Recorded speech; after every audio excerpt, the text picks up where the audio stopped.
And welcome to my YouTube channel.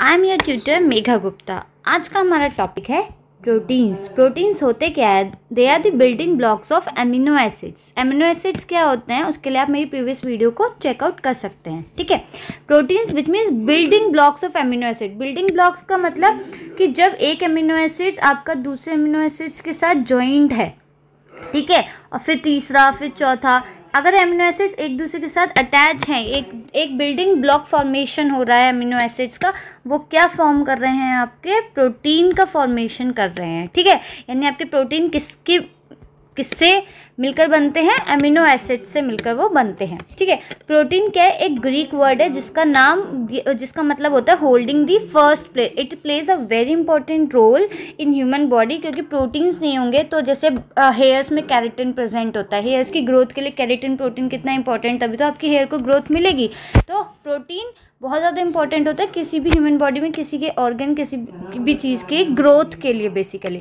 ठीक है, तो मल्डर जो डच के केमिस्ट है, उन्होंने 1838 में प्रोटीन जो टर्म है वो यूज़ की थी। किस चीज़ के लिए?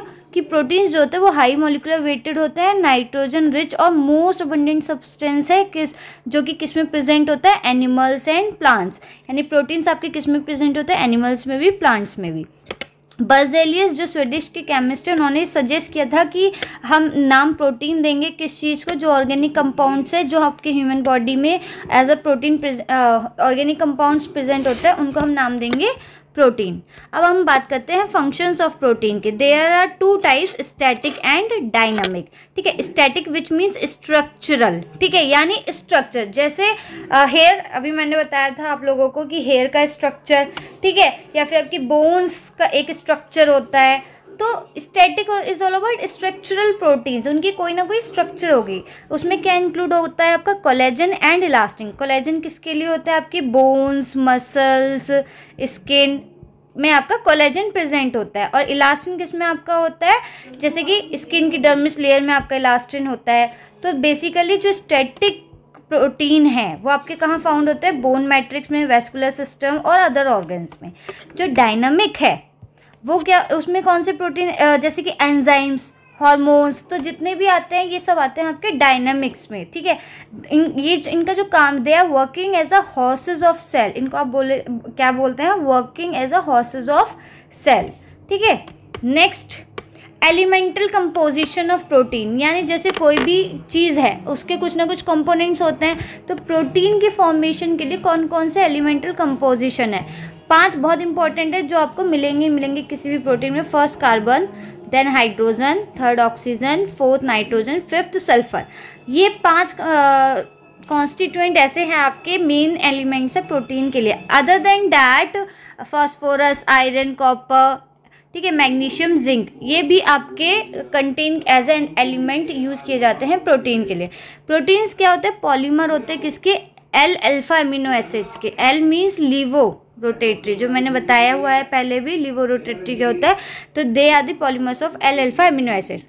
अब हम बात करेंगे बहुत important topic which is structure of protein. सबसे ज़्यादा पूछा जाता है कि प्रोटीन क्या होता है और उसके स्ट्रक्चर के बारे में आप बताइए। तो इसका जो स्ट्रक्चर है 4 कैटेगरीज में डिवाइडेड है। First primary structure, second secondary structure, third tertiary structure, fourth quaternary structure. ठीक है, सबसे पहले हम बात करेंगे प्राइमरी स्ट्रक्चर की। प्राइमरी स्ट्रक्चर ऑफ प्रोटीन क्या होता है? देखो, कोई भी चीज़ क्या है, जस्ट अ सिंपल प्राइमरी से आप समझ लो कोई भी चीज़ पहली, तो पहला क्या होगा? एकदम से कॉम्प्लेक्स तो होगी नहीं चीज़ें, बहुत ऑब्वियसली थिन लाइक और amino acids are attach to each other. तो एक लीनियर स्ट्रक्चर होगा इस तरीके से, ठीक है, जिसमें क्या होंगे? आपके एमिनो एसिड्स एक दूसरे से अटैच होंगे। ठीक है, अब हमने अटैच की बात कर ली कि हमें पता लग गया ये एमिनो एसिड है, एक ही एमिनो एसिड्स है। ठीक है, अब इसके बीच में क्या है? जॉइंट है। ये जॉइंट क्या होता है? ये इसको बोलते हैं आप पेप्टाइड बॉन्ड, इसकी वजह से ये एक दूसरे से जुड़े हुए होते हैं। पेप्टाइड बॉन्ड फॉर्मेशन होता है यहाँ पे। पेप्टाइड बॉन्ड फॉर्मेशन कैसे होगा वो आपको अभी पता चलेगा आगे। तो प्राइमरी स्ट्रक्चर क्या होता है? Linear sequence of amino acids forming the backbone of protein. Polypeptides, polypeptides का मतलब जैसे ये 1 2 3 4 5 ये 9 आपके एमिनो एसिड्स एक दूसरे से अटैच हैं। तो अब एक बॉन्ड होगा तो पेप्टाइड बॉन्ड होगा, 2 बॉन्ड होंगे तो डाईपेप्टाइड होगा। अब यहाँ पे इतने सारे पेप्टाइड बॉन्ड का फॉर्मेशन है, उसको बोला जाता है पॉलीपेप्टाइड्स। ठीक है। हर एक प्रोटीन का एक यूनिक सीक्वेंस होता है अमीनो एसिड्स के लिए, जो कि डिटरमाइन किससे किया जाता है, आपके जीन्स जो कि आपके डीएनए में होते हैं, ठीक है। तो ये था प्राइमरी स्ट्रक्चर प्रोटीन। अब हम बात करेंगे पेप्टाइड बॉन्ड क्या होता है, ठीक है। सो पेप्टाइड बॉन्ड फॉर्म्ड किसके बीच में होता है, दो अमीनो एसिड्स के बीच में जो बॉन्ड फॉर्मेशन हो रहा है दैट इज पेप्टाइड बॉन्ड, ठीक है। फॉर्मेशन होता कैसे है, सपोज ये एक अमीनो एसिड्स है आपका इतना और ये वाला एक अमीनो एसिड्स है आपका इतना, ठीक है। अब अमीनो एसिड का स्ट्रक्चर कैसा होता है वो तो आप लोगों को पता ही है। एक कार्बन एटम होता है, उस पर 4 डिफरेंट फंक्शनल ग्रुप्स होते हैं। एक जगह अमोनिया, दूसरी जगह आपका कार्बोक्सिल ग्रुप, फिर आपका R फंक्शनल ग्रुप और एक आपका हाइड्रोजन, ठीक है। तो यहाँ पे क्या होगा आपका, यहाँ पे वाटर का रिमूवल होगा, H2O का रिमूवल हुआ, दोनों को ज्वाइन किया तो H2O का यहाँ से रिमूवल हो गया। जैसे ही रिमूवल होगा यहाँ पे क्या होगा, दो प्रोटीन एक दूसरे से जुड़ गए, यहाँ पे क्या हो गया आपका पेप्टाइड बॉन्ड का फॉर्मेशन हो गया। When amino group of an amino acid, ठीक है, एक ही अमीनो एसिड था, इसका एमिनो ग्रुप ये रहा, combines with the carboxyl group of another amino acid, ये रहा कार्बोक्सिल ग्रुप दूसरे एमिनो एसिड का, अ पेप्टाइड बॉन्ड इज फॉर्म्ड। इस तरीके से पेप्टाइड बॉन्ड फॉर्म्ड होते हैं और यही है जो एमिनो एसिड्स को एक दूसरे से जोड़ते हैं, ठीक है, पेप्टाइड बॉन्ड्स, ठीक है। अब हम बात करेंगे सेकेंडरी स्ट्रक्चर ऑफ प्रोटीन, ठीक है। अब जैसे कि ये लीनियर स्ट्रक्चर था प्राइमरी, अब इसको आप थोड़ा सा कॉम्प्लेक्स कर दें इस तरीके से, स्पाइरल बाइंडिंग, तो यही क्या हुआ, थोड़ा सा अभी तक ये सिंपल था, अब यहाँ पे क्या आ गया, स्पाइरल्स आ गए। तो जब आपके पॉलीपेप्टाइड चेन्स को थोड़ा ट्विस्ट और फोल्ड किया जाएगा तो वो क्या फॉर्म करेगा, आपका सेकेंडरी स्ट्रक्चर ऑफ प्रोटीन, ठीक है। एमिनो एसिड्स जो उसमें बहुत कॉम्प्लेक्स हो जाते हैं क्योंकि ये एक दूसरे के बहुत ज़्यादा पास में होते हैं। जब भी सेकेंडरी स्ट्रक्चर फॉर्मेशन होगा एमिनो एसिड्स और क्लोज हो जाएंगे क्योंकि वो प्राइमरी से थोड़ा सा कन्फर्मेशन उसका चेंज हुआ है। तो इस तरीके से आपका होता है secondary structure. Secondary structure basically आपके 2 टाइप्स होते हैं, पहला अल्फा हेलिक्स, दूसरा beta pleated sheets. Alpha helix में क्या होता है, जैसे मैंने बताया एक स्पाइरल इस तरीके से फॉर्मेशन हो जाता है आपका, जो कि मोस्ट कॉमन स्पाइरल स्ट्रक्चर होता है प्रोटीन का। अल्फा हेलिक्स क्या होता है, मोस्ट कॉमन स्पाइरल स्ट्रक्चर, ठीक है। रिजिड अरेंजमेंट हो जाता है पॉलीपेप्टाइड चेन्स का। पॉलीपेप्टाइड अभी बताया कि होते क्या है, many of the peptide bond is polypeptide. तो इनका जब अरेंजमेंट है बहुत ज़्यादा रिजिड और कॉम्प्लेक्स हो जाएगा तो वहाँ पे अल्फा हेलिक्स फॉर्म्ड होता है। अल्फा हेलिक्स का जो स्ट्रक्चर है वो किसने दिया था, Pauling and Corey in the year of 1951। अब हम इसके फीचर्स की बात करते हैं। अल्फा हेलिक्स क्या होता है, टाइटली पैक्ड कॉइल्ड स्ट्रक्चर, एक दूसरे से जैसे स्प्रिंग होती है टाइटली पैक्ड होते हैं एक दूसरे से, तो उसी तरीके से ये क्या होता है, टाइटली पैक्ड होते हैं एक दूसरे से। अल्फा हेलिक्स में जो आपका फॉर्मेशन होता है अदर देन डाइपेप्टाइड और पेप्टाइड बॉन्ड, एक हाइड्रोजन बॉन्डिंग भी वहाँ पर होती है। तो जो आपका स्टार्टिंग का एमिनो एसिड है और आपका लास्ट का एमिनो एसिड है उसके पास हाइड्रोजन बॉन्डिंग नहीं होगी, वहाँ पर हाइड्रोजन बॉन्डिंग नहीं होगी, बट उसके बीच में जितने भी आपके एमिनो एसिड अटैच है वहाँ सब में क्या है, आपकी हाइड्रोजन बॉन्डिंग, ठीक है। हर एक turn of alpha helix at least contain 3.6 amino acids and the spacing between the amino acid is 0.15 nanometer, यानी स्पेसिंग भी बहुत कम हो जाती है, तभी वो क्या हो जाता है, कॉम्प्लेक्स हो जाता है। बीटा प्लेटेड शीट्स की बात करें तो जैसे कि ये स्पाइरल था, अब यहाँ पे क्या हो गया आपका, इस तरीके से टर्न्स एंड कॉइल्स फॉर्मेशन हो गया, ठीक है। टर्न्स एंड कॉइल्स ये एरो की फॉर्म में दिखा देता है। तो ये क्या होता है, पॉलीपेप्टाइड्स जो हैं आपके अरेंज आइदर इन पैरेलल और in anti parallel, these are the beta pleated sheets. Next is the tertiary structure of protein. जब भी आपका कोई भी कॉन्फॉर्मेशन है आप उसको 3D कॉन्फॉर्मेशन में देखेंगे या फिर उसका जो अरेंजमेंट है वो 3D फॉर्म में हो जाए तो वो क्या होगा, टर्शरी स्ट्रक्चर ऑफ प्रोटीन, जिसको आप ऐसे नेकेड ऐसे डायरेक्टली ऐसे समझ ना पाएँ कि कौन सा एमिनो एसिड आपका कहाँ पर अटैच है, तो वहाँ पे क्या होगा आपका यानी अब जो सेकेंडरी स्ट्रक्चर था, जैसे प्राइमरी तो सिंपली लाइक दिस और सेकेंडरी इज लाइक दिस, ठीक है, ये हो गया आपका। टर्शरी इज लाइक इससे अब पहले था आपका प्राइमरी जो बहुत सिंपल था, सेकंड थोड़ा कॉम्प्लेक्स हो गया, तो जो आपका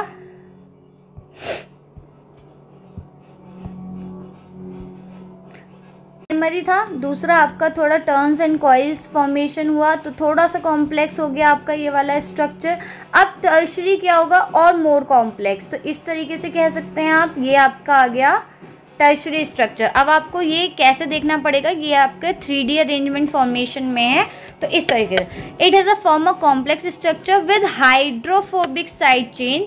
और जो इस तरीके के स्ट्रक्चर होते हैं वो क्या इंश्योर करते हैं, एक स्टेबिलिटी ऑफ प्रोटीन। ठीक है, कि प्रोटीन आपका ऑब्वियसली जैसे ही वो रिजिड और होता जाएगा, यानी वो और ज़्यादा स्टेबल होता जाएगा, और ह्यूमन बॉडी के लिए बहुत ज़्यादा इंपॉर्टेंट रोल प्ले करता है कोई भी प्रोटीन, तो वो क्या होंगे, ऑब्वियसली क्या होंगे, स्टेबिलिटी को इंश्योर करेंगे। ठीक है, जब अब क्या होगा यहाँ पे, अदर देन पेप्टाइड बॉन्ड, और यहाँ पे कौन कौन से बॉन्ड फॉर्मेशन होंगे, हाइड्रोजन बॉन्ड, आयोनिक इंटरेक्शन, ठीक है, डाइसल्फाइड बॉन्ड का फॉर्मेशन होगा between the amino acids, hydrophobic interactions होंगे। तो ये सारे क्या होते हैं, आपके टर्शियरी स्ट्रक्चर ऑफ प्रोटीन में आते हैं। Next is quaternary structure of protein, यानी अब जो है आपका, जैसे यहाँ पे आप डायग्राम दे सकते हैं, अब जो स्ट्रक्चर है वो और कॉम्प्लेक्स हो गया है आपका, उसी में टर्न्स फोल्ड्स इतने ज़्यादा हो गए हैं, तो वो क्या फॉर्मेशन कर रहे हैं, क्वाटरनरी स्ट्रक्चर ऑफ प्रोटीन। अब majority of the protein are compose of single polypeptide chain, some of the protein consist of 2 और मोर पॉलीपेप्टाइड्स विच में बी आइडेंटिकल और अनरिलेटेड। ठीक है, some proteins are termed as oligomers. Oligo means आपके 8 amino acids या उसके ज़्यादा कॉम्प्लेक्स है, तो वहाँ पे क्या पोजेस कर रहा है, वो क्वाटरनरी स्ट्रक्चर्स को। ठीक है, अब द इंडिविजुअल, अगर कोई पॉलीपेप्टाइड चेन क्या है, सिर्फ इंडिविजुअल है, वहाँ पे क्या फॉर्म होगा, मोनोमर्स। अगर 2 हैं, डाइमर है, तो वहाँ पे क्या होगा आपका 2 पॉलीपेप्टाइड्स। ठीक है, अगर टेट्रामर है तो वहाँ पे क्या होगा, 4 पॉलीपेप्टाइड्स। तो जो मोनोमेरिक सब यूनिट्स हैं जो आपकी होती हैं, तो क्वाटरनरी स्ट्रक्चर में क्या हो रहा है, नॉन कोवेलेंट बॉन्ड्स जैसे कि hydrogen bond, hydrophobic interaction and ionic bonds. अब क्वाटरनरी स्ट्रक्चर कौन कौन से प्रोटीन्स का होता है, हीमोग्लोबिन, एस्पार्टेट ट्रांसकार्बोमाइलेज, लैक्टेट डिहाइड्रोजिनेज। ठीक है, अब तक हमने जो बॉन्ड्स की बात की है, तो बॉन्ड्स आपके रिस्पॉन्सिबल होते हैं प्रोटीन के स्ट्रक्चर के लिए। ठीक है, वो बॉन्ड्स कौन कौन से होते हैं, पहला कोवेलेंट बॉन्ड, दूसरा नॉन कोवेलेंट बॉन्ड। कोवेलेंट में 2 आते हैं, peptide and disulphide bond. Non covalent में आते हैं आपके hydrogen, electrostatic, hydrophobic, van der Waals forces. ठीक है, अब हम बात करते हैं प्रॉपर्टीज ऑफ प्रोटीन्स की। ठीक है, तो पहली आती है solubility.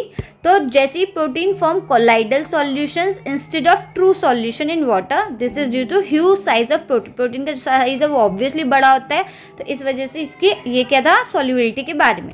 Next is molecular weight, जो अभी हमने वेट की बात करी, तो ऑब्वियसली ये डिपेंड करता है अलग अलग प्रोटीन पे। ज़रूरी नहीं है सारे प्रोटीन्स का जो मॉलिक्यूलर वेट हो वो सेम हो, वो इस चीज़ पर डिपेंड करता है कि अगर ये प्रोटीन है इसके अंदर कितने अमीनो एसिड्स हैं, दूसरा प्रोटीन है इसके अंदर कितने अमीनो एसिड्स है, तो उसके ऊपर डिपेंड करता है आपके molecular weight of amino acid. जैसे कि इंसुलिन का वेट होता है 5700, मायोग्लोबिन का वेट होता है 1700। अब बात करते हैं शेप की, अलग अलग शेप के होते हैं, जैसे कि globular shape, Oval and elongated. Globular shape में ग्लोबुलर शेप का कौन सा प्रोटीन होता है, इंसुलिन। ओवल शेप का एल्ब्यूमिन, और इलोंगेटेड वाला फाइब्रोनेजिन। ठीक है, acidic and basic proteins in which the ratio is greater than 1 are referred to as basic protein, और अगर acidic protein है तो उसका जो रेशियो होगा वो क्या होगा, लेस देन 1। अब हम बात करेंगे प्रेसिपिटेशन ऑफ प्रोटीन्स की। Protein exist in colloidal solution due to hydration of polar groups.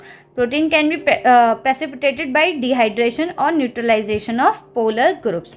That's all about the properties of protein. ठीक है, next the classification of protein. ठीक है, हमने प्रोटीन को कैसे क्लासीफाई किया है, पहला फंक्शनल क्लासिफिकेशन की हाउ दे फंक्शन, मतलब कौन सा प्रोटीन क्या फंक्शन कॉज करता है। सेकंड, प्रोटीन क्लास में बेस्ड ऑन उसका केमिकल नेचर क्या है, उसकी सॉल्युबिलिटी के बेसिस पे हमने क्या किया है, प्रोटीन का क्लासिफिकेशन किया है। थर्ड, उसका न्यूट्रिशनल फैक्टर के बेसिस पे हमने प्रोटीन का क्लासिफिकेशन किया है। तो पहला बात करेंगे फंक्शन क्लासिफिकेशन ऑफ प्रोटीन की हम। तो पहला, जैसे कि स्ट्रक्चरल प्रोटीन कौन कौन से होते हैं, कैरेटिन जैसे मैंने बताया हेयर्स में होता है, नील्स में प्रेजेंट होता है। कोलेजन बोन्स में, मसल्स में, स्किन्स में। ठीक है, एंजाइम प्रोटीन कौन कौन से होते हैं, हेक्सोकाइनेज और पेप्सिन। ट्रांसपोर्ट प्रोटीन जो एक जगह से दूसरी जगह ट्रांसपोर्ट होंगे प्रोटीन्स, वो कौन से होते हैं, haemoglobin, serum albumin. Hormonal proteins कौन से होते हैं, इंसुलिन, ग्रोथ हार्मोन। ठीक है, कॉन्ट्रेक्टाइल प्रोटीन कौन से होते हैं, एक्टिन, मायोसिन। स्टोरेज प्रोटीन जो कि स्टोर करके रखेंगे किसी भी टाइप के कंपाउंड को, वो एल्ब्यूमिन, ग्लूटेन। जेनेटिक प्रोटीन्स कौन से होते हैं? Nucleo proteins. न्यूक्लियो वर्ड से ही समझ जाओ, न्यूक्लियोटाइड वगैरह, तो यहाँ पे क्या होगा? जेनेटिक प्रोटीन्स कौन से होते हैं? Nucleo proteins. डिफेंस प्रोटीन जो हमें बाहर के आई एंटीजन से बचाएंगे, डैट इज एक तो स्नेक वेनम, एक आईजी। इम्यूनोग्लोबुलिन्स। इम्यूनोग्लोबुलिन्स को बहुत डिटेल में समझना है तो मैंने इस पर वीडियो डाली हुई है, मैं लिंक डिस्क्रिप्शन बॉक्स में भी आपको अवेलेबल करा दूंगी। रिसेप्टर प्रोटीन्स कौन से होते हैं? Hormones, viruses. ठीक है, ये हो गया आपका classification on the basis of their functions. Next हम चलते हैं प्रोटीन का क्लासिफिकेशन केमिकल नेचर, सॉल्युबिलिटी के बेसिस पे। तो बेसिकली आपके जो प्रोटीन होते हैं वो 3 टाइप के होते हैं। अगर आप केमिकल नेचर के बेसिस पे देखें तो वो स्ट्रक्चर का था, ये अलग है। ठीक है, देयर इज अ डिफरेंस। पहला सिंपल प्रोटीन, दूसरा कॉन्जुगेटेड प्रोटीन, तीसरा derived protein. Simple protein basically आपके बने होते हैं सिर्फ और सिर्फ अमीनो एसिड से। ठीक है, सिंपल है, जैसे कि नाम सजेस्ट हो रहा है, सिंपली वो अमीनो एसिड से फॉर्म्ड होता है। कॉन्जुगेटेड प्रोटीन में क्या होता है? प्रोटीन तो होगा ही होगा, पर उसके साथ एक नॉन प्रोटीन मोइटी भी होगी जो कि प्रोटीन ना हो। ठीक है, वो होता है आपके कॉन्जुगेटेड प्रोटीन। डेराइव प्रोटीन्स क्या होते हैं? सिंपल प्लस कॉन्जुगेटेड प्रोटीन जब दोनों एक दूसरे मिलेंगे तो वो क्या फॉर्म करेंगे? आपके डेराइव्ड प्रोटीन्स। ठीक है, अब सिंपल प्रोटीन में आपके कौन कौन से आते हैं? ग्लोबुलर प्रोटीन्स की बात करें तो एल्ब्यूमिन, ग्लोबुलिन, ग्लूटेन्स, प्रोलामाइंस, हिस्टोन्स, ग्लोबाइन, प्रोटामाइंस। ठीक है, स्क्लेरो प्रोटीन्स की बात करें तो कोलेजन्स, इलास्टिन्स, केराटिन्स। कॉन्जुगेटेड प्रोटीन में बात करें, जैसे कि बताया, एक तो प्रोटीन होगा और उसके साथ एक नॉन प्रोटीन मोइटी होगी, तो जैसे न्यूक्लियो प्रोटीन। ठीक है, ग्लाइको यानी glucose protein, lipo mean lipid protein. ठीक है, तो लिपोप्रोटीन्स, फॉस्फोप्रोटीन्स, क्रोमोप्रोटीन्स, म्यूकोप्रोटीन्स। डेराइव प्रोटीन्स जैसे मैंने बताया सिंपल प्लस कॉन्जुगेटेड, उसमें कौन से आते हैं? 2 कैटेगरीज में वो डिवाइडेड है, प्राइमरी और secondary. Primary coagulated proteins, proteases, metaproteins. Secondary में पेप्टोन्स, पॉलीपेप्टाइड्स, पेप्टाइड्स। ठीक है, ये क्लासिफिकेशन किसके बेस पे हो गया? केमिकल नेचर और सॉल्युबिलिटी के बेसिस पे। नेक्स्ट लास्ट न्यूट्रिशनल के बेसिस पे अगर हम क्लासिफिकेशन करें तो आपके 3 आते हैं। कंप्लीट प्रोटीन, पार्शियली इनकम्प्लीट यानी आधा है आधा नहीं है, और इनकम्प्लीट प्रोटीन्स। ठीक है, कंप्लीट प्रोटीन्स कौन से होते हैं? जिनमें सारे अमीनो एसिड्स आपके प्रेजेंट हो। ठीक है, इन अ रिक्वायर्ड प्रोपोर्शन, तो वो ह्यूमन बॉडी के लिए क्या करेंगे? एक अच्छी ग्रोथ को प्रमोट करेंगे, तो वो होता है आपके कंप्लीट प्रोटीन। वो कौन कौन से होते हैं? Albumin, milk, casein.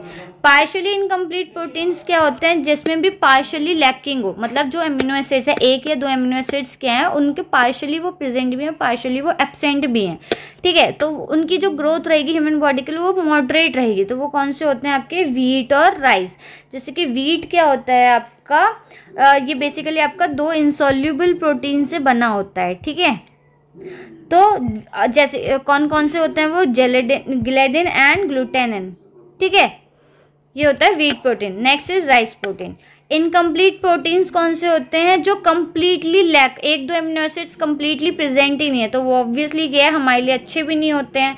तो वो कौन कौन से हैं? गिलेटिन एंड जेन। अगर आपको मेरी वीडियो पसंद आई हो तो प्लीज़ इसको लाइक करें, शेयर करें और मेरे चैनल को प्लीज़ सब्सक्राइब करें, और अपने सभी फ्रेंड्स को बोलें कि प्लीज़ सब्सक्राइब माई चैनल। अगर आपको कोई भी क्वेरी हो तो प्लीज़ आप उसको कमेंट सेक्शन बॉक्स में एक बार क्वेरी अपनी डिस्कस कर सकते हैं मेरे पास। Thank you so much for watching my video.